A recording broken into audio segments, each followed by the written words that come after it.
ఈ సెక్రటేరియట్ ఇవన్నీ పూర్తి చేసేయడం వీళ్ళ అవసరం.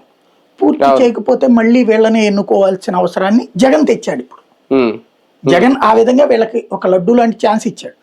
ఇక్కడ జగన్ కి బాబుకి ఉన్న ఆలోచనలో ఒక పెద్ద తేడా. అంటే ఎంతసేపటికి మనం ఆ నాయకుడికి సపోర్టా ఈ నాయకుడి సపోర్టా అని బూతులు మాట్లాడుకుంటూ ఉన్నాం తప్పించి నిజమైనటువంటి చర్చ చేయట్లేదు మనం అమరావతి గురించి కానీ రాజధాని గురించి కానీ.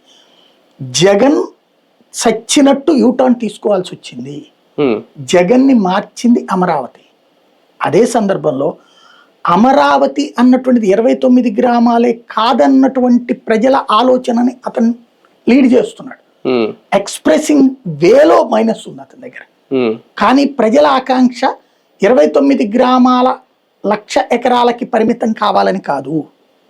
ఒక బెంగళూరు, చెన్నై, హైదరాబాద్ తో పోటీ పడే నగరం మాకు అక్కర్లేదు. కేవలం ఒక మంగళగిరి మున్సిపాలిటీ స్థాయిలో ఉండాలని జనం కోరుకుంటున్నారు రాజధాని. ముందు బాబు అని పూర్తి చేయనీరా, ఆ తర్వాత ఎట్ట సస్తే ఏంటి అనుకుంటున్నారు.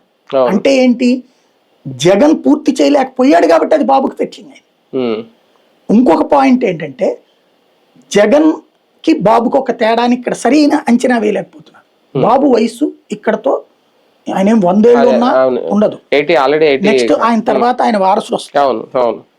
జగన్ రాజకీయం ఇంకో 30 ఏళ్ళు ఉంటుంది. ఓడొచ్చు గెలవచ్చు, కంటిన్యూగా గెలుస్తాడని చెప్పను.